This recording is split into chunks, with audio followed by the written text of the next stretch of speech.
darating ang panahon na mawawala tayo sa mundong ito. At kapag dumating ang panahon na yun, hindi mahalaga sa kung gaano karami ng pera ang naipon mo sa bangko. Hindi rin mahalaga sa kung gaano ka successful sa trabaho o sa business mo. At lalong hindi mahalaga sa kung gaano kaganda ng mukha at ng katawan mo. Dahil ang mahalaga pagdating ng panahon na yun ay ang sagot sa tanong na naging masaya ka ba?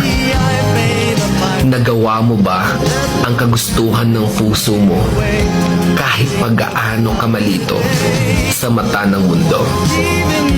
Dahil sa huli naman, ikaw naman magdadala ng mga memories na yon sa libingan mo.